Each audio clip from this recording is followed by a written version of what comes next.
সরকারি কলেজগুলোকে পাবলিক বিশ্ববিদ্যালয়ের অধীন দিয়ে জাতীয় বিশ্ববিদ্যালয়কে বিকেন্দ্রীকরণের কথা ভাবছে সরকার। এ নিয়ে দুই একটি বিশ্ববিদ্যালয়ের সাথে অনানুষ্ঠানিক আলোচনা হয়েছে। তবে হঠাৎ করে এতগুলি কলেজের দায়িত্ব দিলে সমস্যা হতে পারে বলে মনে করছেন বিশ্ববিদ্যালয়গুলো।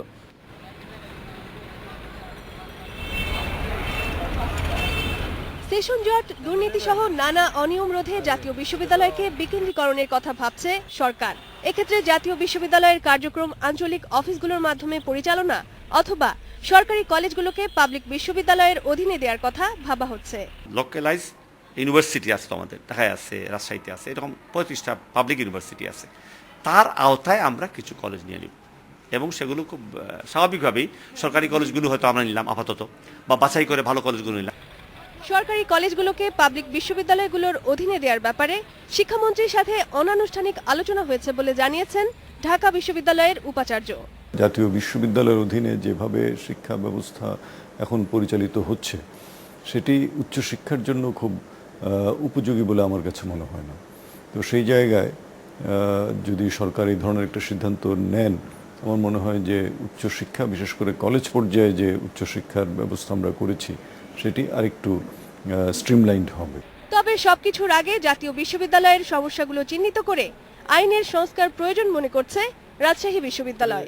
এই কলেজগুলোকে যদি অধিভুক্ত করতে হয় তাহলে একদিকে যেমন আমাদের শিক্ষকদের এখানকার যে পড়াশোনা, কারণ এগুলো মনিটর করতে গেলে আমাদের তো শিক্ষকদের বিভিন্ন কলেজগুলোতে দৌড়াদৌড়ি করতে হবে, সেগুলোর উপরে চাপ পড়বে। এইটা হঠাৎ করে করতে গিয়ে আমাদের মনে হয় যে একটু অসুবিধাই হবে, আমাদের সেক্ষেত্রে প্রস্তুতি দরকার। জাতীয় বিশ্ববিদ্যালয়কে আঞ্চলিক কার্যালয়ের মাধ্যমে বিকেন্দ্রীকরণের উপরেই জোর দেওয়া হচ্ছে বলে জানিয়েছেন উপাচার্য। জাতীয় বিশ্ববিদ্যালয়কে বাঁচাতে হলে বিকেন্দ্রীকরণের কোনো বিকল্প নাই। এর যে ক্যাম্পাস সারা দেশ জুড়ে, অতএব এমনই একটি শিক্ষা প্রতিষ্ঠানকে গাজীপুর ক্যাম্পাসে বসে আপনার গতানুগতিক পদ্ধতিতে পরিচালনা করা এটা অসম্ভব।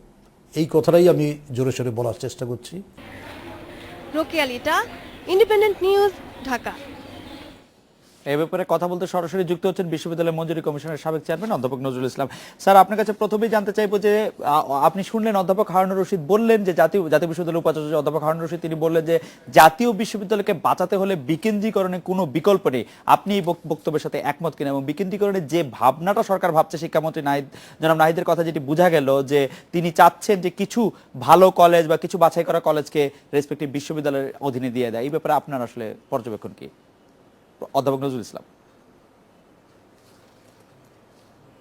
আমার পর্যবেক্ষণ হলো, আমি যখন মঞ্জুরি কমিশনের চেয়ারম্যান ছিলাম তখন মাননীয় প্রধানমন্ত্রীর নির্দেশে এই জাতীয় বিশ্ববিদ্যালয়ের এই বিষয়ে একটি পরিকল্পনা নেওয়ার নির্দেশ ছিল, এবং সেখানে আমরা একটা কমিটি করেছিলাম যেখানে আমি তার কনভেনার ছিলাম, এবং অনেকের মধ্যে ঢাকা বিশ্ববিদ্যালয়ের বর্তমান উপাচার্য, তখন তিনি উপাচার্য, তিনিও একজন সদস্য ছিলেন। আমরা সেই কমিটিতে নানা দিক বিবেচনা করে জাতীয় বিশ্ববিদ্যালয়ের সাথেও কথাবার্তা বলে এবং আরও অনেকের সাথে আমরা যে সিদ্ধান্ত নিয়েছিলাম সেটা হলো বর্তমান জাতীয় বিশ্ববিদ্যালয়ের উপাচার্য ডক্টর হারুনুর রশিদ যা বললেন সেটি, যে অঞ্চল ভিত্তিক জাতীয় বিশ্ববিদ্যালয়কে বিকেন্দ্রীকরণ করতে হবে এবং সেই আঞ্চলিক কেন্দ্রগুলো হবে খুব শক্তিশালী। সেখানে একজন ভাইস চ্যান্সেলর হয়তো সেটার দায়িত্ব নেবেন এবং ওই এলাকার সকল কলেজগুলোর তদারকি এবং পরিচালনার দায়িত্ব তাদের হাতে থাকবে। কারণ একেবারে কেন্দ্রীয়ভাবে গাজীপুর থেকে এত বিশাল সংখ্যক প্রায় 2000 কলেজ সারা বাংলাদেশ, এটা তদারকি করা সম্ভব না। তো সেই সিদ্ধান্তটা তো তখন মেনে নেওয়া হয়েছিল, এখন আবার অন্যদিকে চলে গেলে তো এটা বুঝতে অসুবিধা হয়। আর সবচেয়ে বড় কথা, মন্ত্রণালয় মাননীয় মন্ত্রী যে সিদ্ধান্তের কথা বললেন সেটা কি জাতীয় বিশ্ববিদ্যালয়ের উপাচার্য বা তাদের মানে যে কি বলে কর্তৃপক্ষ আছে তাদের সাথে যথেষ্ট আলাপ আলোচনা হয়েছে কিনা, অন্যান্য বিশেষজ্ঞদের সাথেও আলোচনা হয়েছিল কিনা, বা একটা জাতীয় পর্যায়ের হয়তো একটা ডায়ালগ হতে পারত।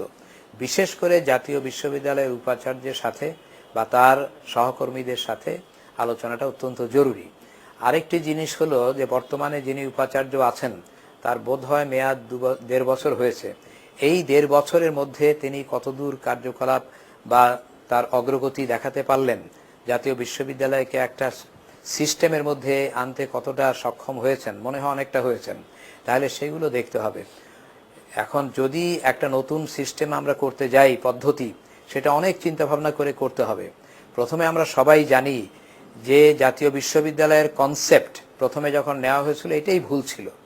তো সেই ভুলটাকে আরেকটা ভুল দিয়ে তো শোধরানো যাবে না, বরং অনেক চিন্তা ভাবনা করে সবাই বসে, বিশেষ করে জাতীয় বিশ্ববিদ্যালয়ের কর্তৃপক্ষের সাথে, উপাচার্যের সাথে বসে মন্ত্রণালয় এগুলো হয়তো কিছুটা হয়তো সিদ্ধান্ত নিতে পারেন।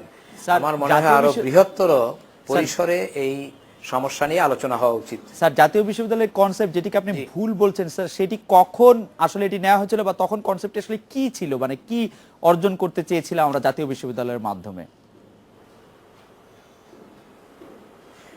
কনসেপ্টটা ছিল, আগে তো আমরা জানি যে পাবলিক ইউনিভার্সিটি যেগুলো ঢাকা বিশ্ববিদ্যালয়, রাজশাহী ইত্যাদি, এদের অধীনে অধিভুক্ত কলেজ ছিল। একসময় বলা হলো যে এই বিশ্ববিদ্যালয়গুলো সেই কলেজগুলোকে সঠিকভাবে তদারকি করতে পারছে না, ব্যর্থ হচ্ছে, অথবা যানজট কি বলে সেশন জট হচ্ছে।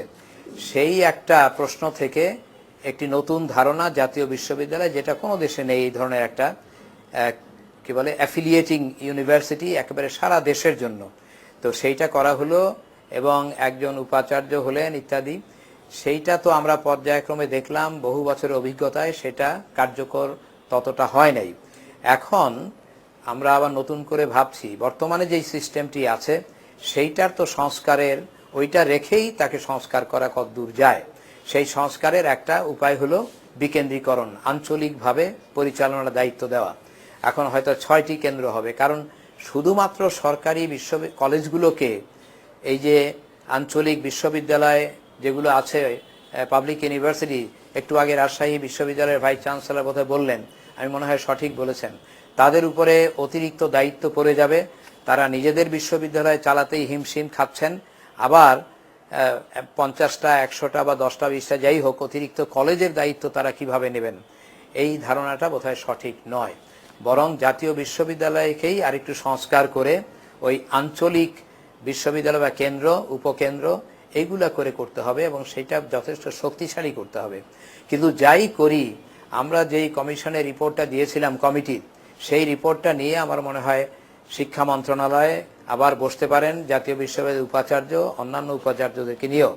আমি আবার বলছি, ঢাকা বিশ্ববিদ্যালয়ের উপাচার্য কিন্তু ওইটার কমিটিতে সদস্য ছিলেন, তারপরে এখন তিনি আবার অন্যরকম কথা বলছেন, এটাও তো হয় না। এটা তো প্রফেসর আবার নজরুল ইসলাম, গ্রহণযোগ্য আপনাকে হয় না। অনেক ধন্যবাদ। রেডিও স্পিক এবার একটি বিরতি, ফিরছি একটু পর।